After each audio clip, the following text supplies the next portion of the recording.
Hello everyone, in this video I'm going to discuss the topic limits and continuity. So here are the example for the continuity.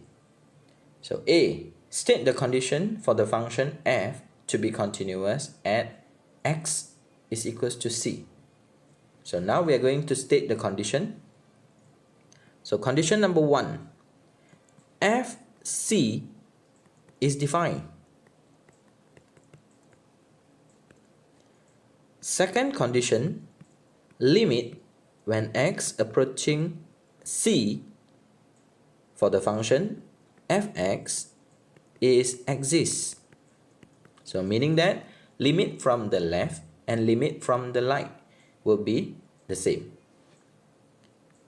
Number 3, limit when x approaching c for the function fx is equals to fc.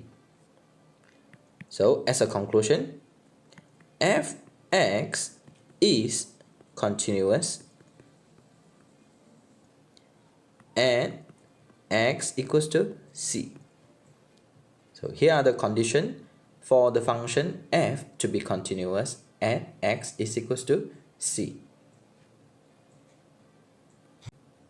So now I'm going to discuss the question B.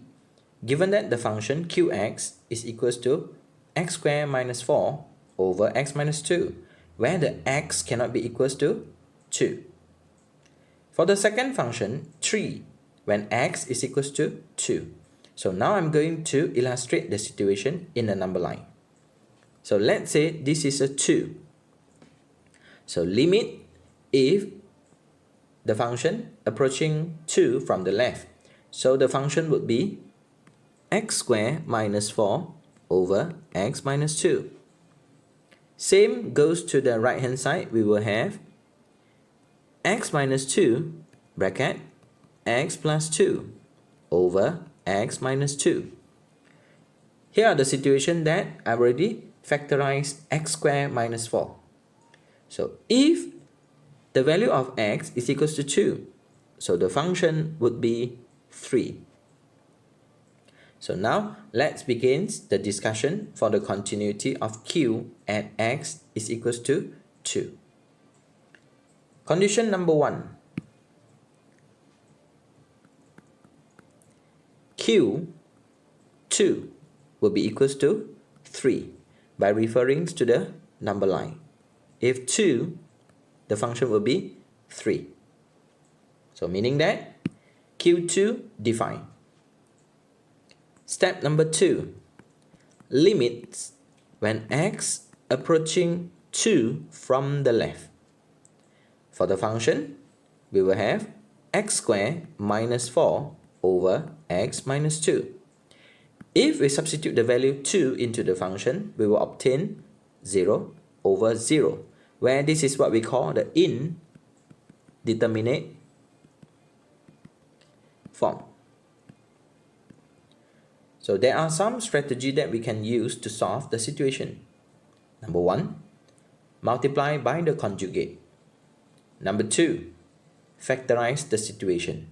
So in this case, I'm going to factorize the situation where the function will be x squared minus 4.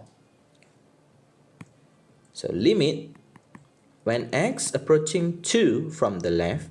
After I factorize the situation, we will have x minus 2 x plus 2 over x minus 2. As we can see, numerator and the denominator, we have a common term, which is x minus 2. So now I can simplify the situation. So limit when x approaching 2 from the left, the function will be x plus 2. If I substitute the value, we will have approaching 4 for the left hand side.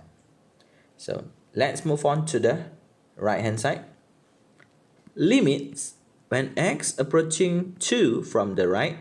Again, we will have the function indeterminate form. So after we factorize the situation, we will have x plus 2 as a function. So finally, we will have approaching 4 as well. So as a conclusion for the condition 2, limits when x approaching 2 for the function qx, we will have approaching 4. So here, limit exists. Condition number 3. Limits when x approaching 2 for the function qx, is it equals to q2? So by referring to the condition number 1, q2 is equals to 3. And limit when x approaching 2 for the function qx is equals to 4. So in this case, the limit when x approaching 2 for the function qx is not equals to q2. So number 4, qx is discontinuous and x is equals to 2. So here we are, and thanks for watching.